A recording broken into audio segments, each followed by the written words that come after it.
여러분, 혹시 이런 생각 해보신 적 없으신가요? 세상에서 나를 가장 사랑한다고 믿었던 사람이 사실은 나를 가장 숨막히게 하는 존재였다는 사실을 깨달았을 때의 그 서늘한 기분 말입니다. 가족이라는 이름으로 묶여 있기에 우리는 너무나 쉽게 선을 넘고 너무나 쉽게 서로의 영혼을 침범합니다.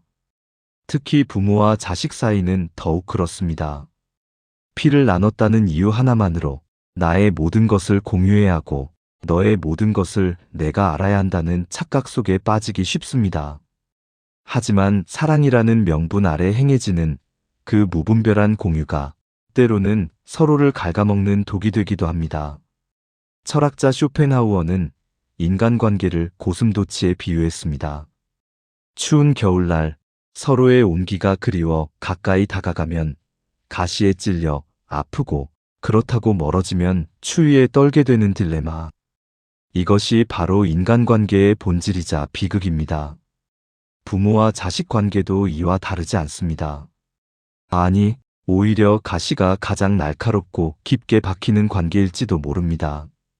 너무 가까워서 서로에게 상처를 입히고 있으면서도 그것이 사랑인 줄 알고 참아내는 미련한 고슴도치들이 바로 우리들의 모습은 아닐까요?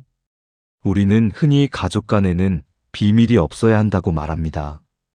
슬픔도 나누면 반이 되고 기쁨도 나누면 배가 된다고 배웠습니다. 하지만 지혜로운 삶을 살았던 현자들은 입을 모아 경고합니다. 아무리 부모 자식 지간이라 하더라도 반드시 지켜야 할 침묵의 영역이 존재한다고 말입니다. 이 선을 넘는 순간 관계는 뒤틀리고 존중은 사라지며 결국 남보다 못한 사이로 전락하게 됩니다. 오늘 우리는 부모와 자식 사이에서 죽을 때까지 절대 나누지 말아야 할, 오히려 나누면 나눌수록 서로를 불행하게 만드는 치명적인 세 가지를 깊이 있게 파헤쳐 보려 합니다. 이 세 가지만 명확히 구분하고 지켜낸다면 여러분의 가족 관계는 지금보다 훨씬 더 건강하고 평온해질 것입니다. 그 세 가지 핵심 원칙은 다음과 같습니다. 첫째, 경제적 주권과 그에 따른 통제권의 이양 문제입니다. 둘째, 부부 사이의 은밀한 갈등과 배우자에 대한 원색적인 비난입니다. 셋째, 부모 자신이 이루지 못한 꿈과 인생의 회한을 자식에게 투사하는 것입니다. 본격적인 이야기에 앞서 짧은 이야기 하나를 들려드리겠습니다. 어느 평범한 어머니, 김영순 씨의 이야기입니다. 김영순 씨는 평생 남편의 무관심과 시댁의 구박 속에서 외롭게 살았습니다. 그녀에게 유일한 희망은 하나뿐인 아들이었습니다. 그녀는 아들이 어릴 때부터 이렇게 말했습니다. 엄마는 너밖에 없어. 네가 성공해서 엄마 억울한 거 다 갚아줘야 해. 아들은 착했습니다. 어머니의 눈물을 닦아주며 자랐고 어머니가 아버지 욕을 할 때마다 같이 맞장구 쳐주며 어머니의 감정 쓰레기통이 되어주었습니다. 성인이 된 아들은 번듯한 직장에 들어갔고 김영순 씨는 이제 보상받을 일만 남았다고 생각했습니다. 하지만 아들이 결혼을 하겠다고 여자를 데려온 날 김영순 씨는 알 수 없는 분노에 휩싸였습니다. 내 아들인데, 나의 분신인데, 마치 내 남편을 다른 여자에게 빼앗기는 듯한 기이한 질투심을 느꼈습니다. 그녀는 며느리가 될 사람 앞에서 아들의 통장을 자신이 관리하겠다고 선언했고 아들에게는 며느리의 흉을 보며 자신 편을 들어달라고 강요했습니다.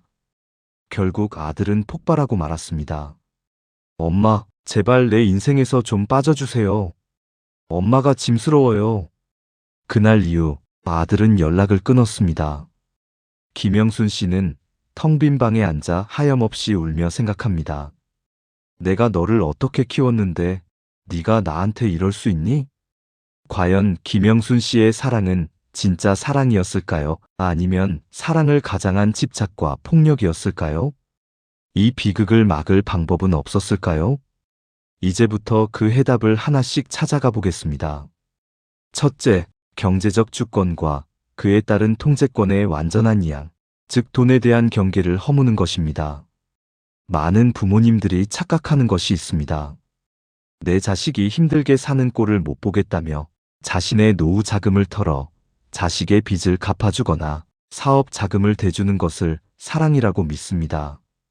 또는 자식이 성인이 되었음에도 불구하고 네가 돈 관리를 못하니 내가 해주마라며 자식의 경제권을 쥐고 흔들려 합니다. 반대로 자식 입장에서는 부모님이 넉넉하시니 좀 도와주는 게 당연한 것 아니냐며 손을 벌리는 경우도 허다합니다. 하지만 기억하십시오. 돈은 단순히 물건을 사는 종이 조각이 아닙니다. 자본주의 사회에서 돈은 곧 생존의 힘이자 인격의 독립을 의미합니다. 쇼펜하우어는 인간을 움직이는 가장 근원적인 힘을 삶에 대한 의지라고 보았습니다. 이 의지를 실현하게 해주는 현대 사회의 가장 강력한 도구가 바로 돈입니다.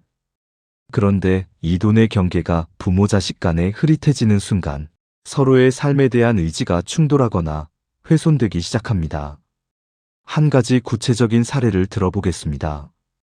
은퇴를 앞둔 박철수 씨는 평생 모은 돈으로 마련한 상가 건물 하나가 있었습니다. 이것이 그의 유일한 노후 대책이었습니다. 그런데 30이 넘은 아들이 사업을 하겠다며 그 건물을 담보로 대출을 받아달라고 사정했습니다.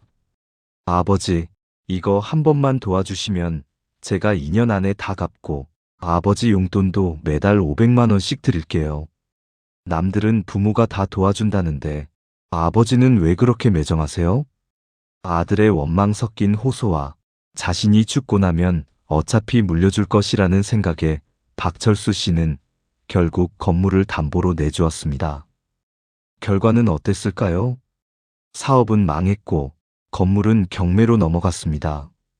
박철수 씨는 졸지에 빈털터리가 되어 월세방을 전전하게 되었습니다.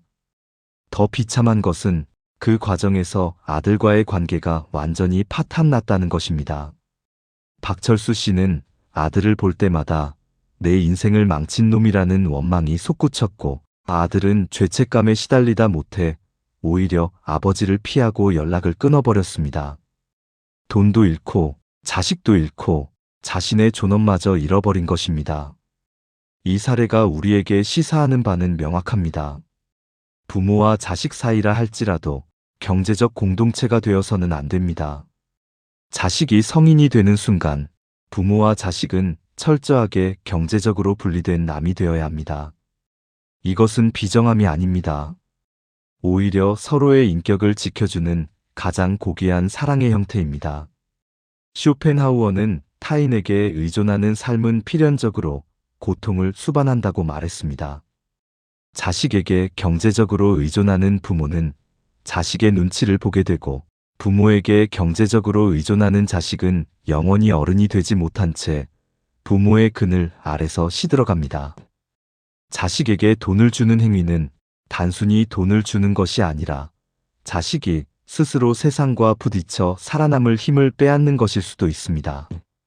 스스로 넘어지고 깨지며 돈의 무거움을 배워야 할 시기에 부모가 그 무게를 대신 짊어지면 자식의 영혼 근육은 퇴화합니다. 또한 부모가 자신의 노후를 포기하면서까지 자식을 지원하는 것은 자식에게 갚을 수 없는 빚을 지우는 것과 같습니다. 사랑이라는 이름으로 건넨 돈이 나중에는 내가 너한테 어떻게 했는데 라는 청구서가 되어 돌아오기 때문입니다. 그 청구서를 받은 자식은 감사의 마음보다는 부채감과 부담감을 느끼게 되고 그 부담감은 결국 부모를 향한 분노로 변질됩니다. 그렇다면 어떻게 해야 할까요? 구체적인 조언을 드리겠습니다. 첫째, 자신의 노후 자금은 자식의 몫이 아님을 명확히 선언하십시오. 이 돈은 내가 평생 고생해서 모은 내 피와 땀이다. 너에게 물려줄 유산이 아니라 내가 죽을 때까지 나를 지켜줄 내 자존심이다. 라고 말입니다. 자식에게 기대지 않고 스스로의 삶을 책임지는 당당한 부모의 모습을 보여주는 것이야말로 자식에게 줄 수 있는 최고의 교육이자 유산입니다. 둘째, 자식이 금전적인 도움을 요청할 때는 원칙을 세우십시오. 감당할 수 있는 범위 내에서 돌려받지 않아도 내 삶에 지장이 없는 정도의 액수만 지원하십시오. 그리고 그것을 빌려주는 것이 아니라 주는 것으로 생각하십시오. 빌려준다고 생각하면 갚지 않을 때 원망이 생기지만 준다고 생각하면 마음이 편안해집니다. 만약 그 이상의 돈을 요구한다면 단호하게 거절하십시오. 거절은 자식을 버리는 것이 아니라 자식이 스스로 설 수 있도록 돕는 것입니다. 미안하다. 하지만 이건 내 능력 밖의 일이다. 네가 스스로 해결 방법을 찾아보라고 말할 수 있는 용기가 필요합니다. 그 거절의 순간은 아프겠지만 그것이 훗날 서로를 원수지간으로 만들지 않는 유일한 길입니다. 둘째, 부부 사이의 은밀한 갈등과 배우자에 대한 원색적인 비난을 자식과 나누는 것입니다. 이것은 많은 가정에서 아주 흔하게 일어나는 비극입니다. 특히 부부 관계가 원만하지 않은 경우 부모 중 한쪽 주로 어머니인 경우가 많지만 아버지도 예외는 아닙니다. 이 자식을 자신의 감정적 배우자로 삼으려 합니다. 내 아빠가 또 술 마시고 늦게 들어왔어. 정말 지긋지긋하다. 네 엄마는 도대체 왜 저러는지 모르겠다. 말이 안 통한다. 이런 말들을 자식에게 쏟아냅니다. 자식은 부모의 하소연을 들어주며 위로하고 때로는 같이 화를 내주기도 합니다. 부모는 자식이 내 편이 되어주니 든든하고 위로받는다고 느끼겠지만 이것은 자식의 영혼을 병들게 하는 가장 잔인한 학대입니다. 이 원칙을 설명하기 위해 한 여성의 이야기를 해보겠습니다. 이민정 씨는 어릴 때부터 어머니의 눈물 젖은 하소연을 듣고 자랐습니다. 어머니는 항상 아버지가 얼마나 무능하고 이기적이며 자신을 힘들게 하는지에 대해 딸에게 털어놓았습니다. 어린 민정 씨에게 아버지는 엄마를 괴롭히는 나쁜 사람이었고 자신은 불쌍한 엄마를 지켜야 하는 유일한 보호자였습니다. 그녀는 아버지와 눈도 마주치지 않았고 아버지에게 살갑게 대하는 것은 곧 어머니에 대한 배신이라고 생각했습니다. 하지만 성인이 되어 자신의 가정을 꾸리고 나서야 그녀는 깨달았습니다. 자신이 평생 어머니의 감정 쓰레기통 역할을 해왔다는 것을요. 그리고 더 충격적인 것은 자신이 남편을 대할 때 어머니가 아버지를 대하던 그 경멸과 무시의 태도를 그대로 답습하고 있다는 사실이었습니다. 그녀의 내면에는 남자에 대한 불신과 혐오가 깊이 뿌리 박혀 있었고 그것은 그녀의 결혼 생활마저 파탄으로 몰고 갔습니다. 어머니가 물려준 것은 사랑이 아니라 해결되지 않은 부부 갈등의 찌꺼기였던 것입니다. 철학적으로 볼 때 이것은 경계의 상실입니다. 부부 관계는 두 사람만의 고유하고 은밀한 세계입니다. 그 안에서 일어나는 갈등, 성적인 문제, 감정의 골은 오직 두 사람이 해결해야 할 과제입니다. 자식은 그 세계의 결과물이지 그 세계의 참여자가 아닙니다. 그런데 부모가 자식을 그 갈등의 한복판으로 끌어들이는 순간 자식은 엄청난 혼란을 겪습니다. 자신을 낳아준 두 존재 중 한쪽을 선택하고 다른 한쪽을 부정해야 하는 가혹한 충성 경쟁에 내몰리는 것입니다. 심리학에서는 이를 삼각관계화 트라이앵귤레이션이라고 부릅니다. 두 사람의 갈등을 해결하지 못해 제3자를 끌어들여 안정을 찾으려는 비겁한 심리 기제입니다. 쇼펜하우어는 말했습니다. 타인의 고통을 나누어 가진다고 해서 그 고통이 줄어드는 것은 아니다. 오히려 고통의 총량만 늘어날 뿐이다. 부모가 자신의 배우자에 대한 험담을 자식에게 늘어놓는 것은 자신의 고통을 자식에게 전염시키는 행위입니다. 자식은 부모의 감정을 자신의 것처럼 흡수합니다. 엄마가 슬프면 나도 슬프고 아빠가 화나면 나도 불안합니다. 그런 아이에게 네 아빠 때문에 못 살겠다고 말하는 것은 아이의 가슴에 대못을 박는 것과 같습니다. 아이는 생각합니다. 나 때문에 엄마가 참고 사는구나. 내가 태어나지 않았더라면 엄마는 행복했을 텐데. 이런 죄책감은 아이의 자존감을 바닥으로 끌어내리고 평생 누군가의 눈치를 보며 자신의 감정을 억누르는 성격으로 자라게 만듭니다. 그렇다면 어떻게 해야 할까요? 부부 싸움을 했거나 배우자가 미워 죽겠을 때 그 감정을 자식에게 털어놓고 싶은 유혹을 어떻게 이겨내야 할까요? 첫째, 자식은 내 감정의 배설구가 아니라는 사실을 뼈저리게 인식해야 합니다. 힘들고 외로울 때 자식에게 기대고 싶은 마음은 인지상정입니다. 하지만 그 기대는 자식의 뼈를 휘게 합니다. 배우자 욕을 하고 싶다면 친구를 만나거나 상담사를 찾아가거나 종교에 의지하십시오. 절대로 자식의 귀에 그 독을 붓지 마십시오. 둘째, 자식 앞에서 배우자의 권위를 세워주십시오. 이것은 배우자를 위해서가 아니라 자식을 위해서입니다.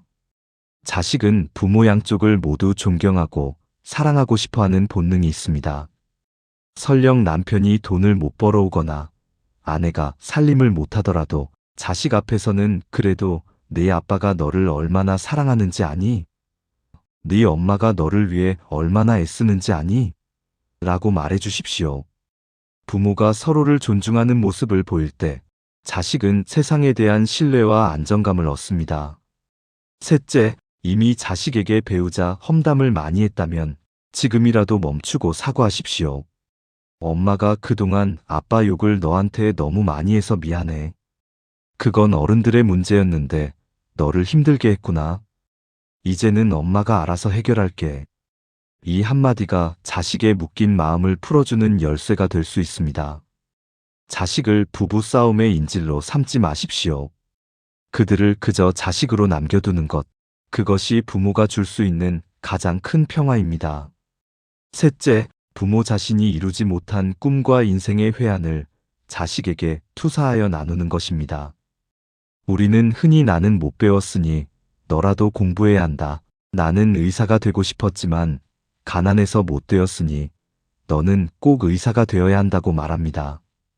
이것을 자식을 위한 희생이자 사랑이라고 포장합니다. 하지만 냉정하게 들여다보면 이것은 사랑이 아니라 대리만족을 위한 폭력입니다. 자식을 독립된 인격체가 아니라 나의 실패한 인생을 다시 쓸 수 있는 리셋 버튼이나 아바타로 여기는 것입니다. 이와 관련된 가슴 아픈 사례를 보겠습니다. 최민준 씨는 어릴 때부터 피아니스트가 되는 것이 꿈이었습니다. 하지만 음악은 배고픈 직업이라는 아버지의 강요에 못 이겨 공대에 진학했고 평범한 엔지니어로 살았습니다. 그는 자신의 꿈을 접은 것이 평생의 한이 되었습니다. 그래서 딸이 태어나자마자 피아노를 가르쳤습니다. 딸이 피아노에 흥미가 있는지 재능이 있는지는 중요하지 않았습니다. 딸이 콩쿠르에서 상을 타오면 자신이 상을 탄 것처럼 기뻐했고 연습을 게을리하면 자신의 인생을 망치는 것처럼 불같이 화를 냈습니다. 딸은 아빠를 기쁘게 하기 위해 아빠에게 버림받지 않기 위해 손가락이 부르트도록 피아노를 쳤습니다. 하지만 사춘기가 되자 딸은 엇나가기 시작했습니다. 아빠, 피아노 치는 게 끔찍해. 피아노 소리만 들어도 토할 것 같아. 딸의 선언에 최민준 씨는 억장이 무너졌습니다. 내가 너를 위해 얼마나 희생했는데 네가 어떻게 나한테 이럴 수 있니? 하지만 딸의 대답은 차가웠습니다. 그건 아빠 꿈이지 내 꿈이 아니잖아. 왜 아빠 인생의 숙제를 나한테 떠넘겨? 결국 딸은 피아노를 그만두었고 부녀 사이에는 씻을 수 없는 상처만 남았습니다. 철학자 니체는 초인 UBERMENSCH 사상을 이야기했습니다. 초인이란 기존의 가치나 타인의 시선에 얽매이지 않고 스스로 자신의 가치를 창조하며 살아가는 존재입니다. 부모가 자식에게 자신의 꿈을 강요하는 것은 자식이 초인으로 성장할 기회를 박탈하는 것입니다. 자식은 부모의 소유물이 아닙니다. 칼릴 지브라는 그의 명저 예언자에서 이렇게 말했습니다. 당신의 아이는 당신의 아이가 아닙니다. 그들은 그 자체로 삶의 갈망이 낳은 아들, 딸입니다. 당신을 통해 왔으나 당신에게서 온 것은 아닙니다. 당신과 함께 있으나 당신의 소유물이 아닙니다. 당신은 그들에게 사랑을 줄 수는 있어도 생각을 줄 수는 없습니다. 왜냐하면 그들은 자신의 생각을 가지고 있기 때문입니다. 당신은 활이고 그들은 당신의 활시위를 떠나 미래로 날아가는 살아있는 화살입니다. 이 얼마나 아름답고도 무서운 통찰입니까? 부모의 역할은 활이 되어 화살인 자식을 최대한 멀리 자신이 닿을 수 없는 내일이라는 곳으로 쏘아보내는 것입니다. 그런데 많은 부모들이 화살을 놓아주지 않고 손에 꽉 쥐고 있거나 자신이 원하는 관역으로 억지로 날아가게 하려 합니다. 그러면 화살은 부러지거나 엉뚱한 곳에 떨어져 썩어가게 됩니다. 자식에게 너는 판검사가 되어야 한다. 너는 공무원이 되어야 안정적이다라고 말하는 것은 자식의 고유한 영혼을 짓밟는 행위입니다. 부모 눈에는 자식의 선택이 불안해 보이고 어설퍼 보일 수 있습니다. 내가 살아보니 그 길은 힘들더라는 경험담을 들려주고 싶어 입이 근질거릴 것입니다. 하지만 그 실패조차 자식의 몫입니다. 자식이 스스로 선택하고 스스로 실패하고 다시 일어설 기회를 주어야 합니다. 부모가 깔아놓은 레드카펫 위만 걷는 아이는 작은 돌부리 하나에도 주저앉아 일어나지 못합니다. 구체적으로 어떻게 해야 할까요? 첫째, 나의 욕망과 자식의 재능을 철저히 구분하십시오. 자식을 바라볼 때 내 자식이라는 필터를 거두고 한 인간으로서 관찰하십시오. 저 아이는 무엇을 할 때 눈이 반짝이는가? 무엇을 힘들어하고 무엇을 즐거워하는가? 있는 그대로의 모습을 인정하고 지지해주는 것이 부모의 역할입니다. 둘째, 자신의 못다 이룬 꿈은 스스로 이루십시오. 공부가 하고 싶으면 지금이라도 늦깎이 대학생이 되십시오. 악기를 배우고 싶으면 문화센터에 등록하십시오. 왜 젊고 창창한 자식의 인생을 담보로 대리만족을 하려 하십니까? 부모가 늦은 나이에도 자신의 꿈을 위해 도전하고 열정적으로 사는 모습을 보여줄 때 자식은 그 뒷모습을 보고 더 큰 영감을 얻습니다. 우리 엄마 아빠도 저렇게 열심히 사는데 나도 내 인생을 멋지게 살아봐야지라는 건강한 자극을 받게 됩니다. 셋째, 자식의 인생에 대한 평가자가 아니라 조언자 혹은 관찰자로 물러나십시오. 자식이 조언을 구하기 전까지는 섣불리 개입하지 마십시오. 내 생각은 어떠니? 너는 어떻게 하고 싶니? 라고 물어봐 주십시오. 정답을 내려주려 하지 말고 스스로 정답을 찾을 수 있도록 질문을 던져주는 부모가 되십시오. 여러분, 지금까지 부모-자식 관계에서 절대 나누지 말아야 할 세 가지, 즉 경제적 의존, 부부 갈등, 그리고 못다 이룬 꿈에 대해 이야기 나누었습니다. 이 세 가지를 관통하는 하나의 핵심 원리는 무엇일까요? 바로 독립과 존중입니다. 우리는 사랑한다는 이유로 너무 쉽게 경계를 허물고 관심이라는 핑계로 통제하려 하고 가족이라는 이름으로 희생을 강요합니다. 하지만 진정한 사랑은 서로를 구속하는 것이 아니라 서로가 온전한 나로 설 수 있도록 거리를 지켜주는 것입니다. 쇼펜하우어가 말한 고슴도치들은 수많은 시행착오 끝에 서로에게 상처를 주지 않으면서도 온기를 나눌 수 있는 적당한 거리를 발견했습니다. 그 거리를 유지하는 것은 차가운 것이 아니라 지혜로운 것입니다. 부모와 자식 사이에도 이 안전거리가 필요합니다. 돈 문제에 있어서는 남처럼 쿨하게, 부부 문제에 있어서는 침묵으로 성숙하게, 꿈의 문제에 있어서는 응원하는 관객으로 따뜻하게 머물러야 합니다. 물론 쉽지 않습니다. 평생을 품 안에 끼고 키운 자식을 떠나보내는 것은 살점을 떼어내는 듯한 아픔일 수 있습니다. 자식 입장에서도 부모의 그늘을 벗어나 홀로 세상의 비바람을 맞는 것은 두려운 일입니다. 하지만 그 아픔과 두려움을 통과해야만 우리는 비로소 건강한 어른이 되고 건강한 가족이 될 수 있습니다. 나눌수록 커지는 것이 사랑이라지만 때로는 나누지 않고 각자의 몫으로 남겨두어야만 지켜지는 사랑도 있다는 것을 기억해 주십시오. 지금 여러분의 가정은 어떠신가요? 혹시 돈 때문에 얼굴을 붉히고 계시지는 않나요? 배우자에 대한 미움을 자식에게 하소연하고 계시지는 않나요? 내 뜻대로 되지 않는 자식 때문에 밤잠을 설치고 계시지는 않나요? 오늘 이 이야기가 여러분의 엉킨 실타래를 푸는 작은 실마리가 되었기를 바랍니다. 가족은 서로의 짐을 대신 지어주는 존재가 아니라 각자의 짐을 지고 가는 서로의 뒷모습을 격려해주는 존재여야 합니다. 그 적당한 거리두기 속에서 여러분과 자녀분 모두가 진정한 자유와 평화를 누리시길 진심으로 기원합니다.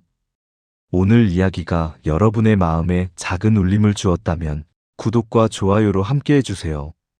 감사합니다. 내 삶을 바꾸는 지혜였습니다.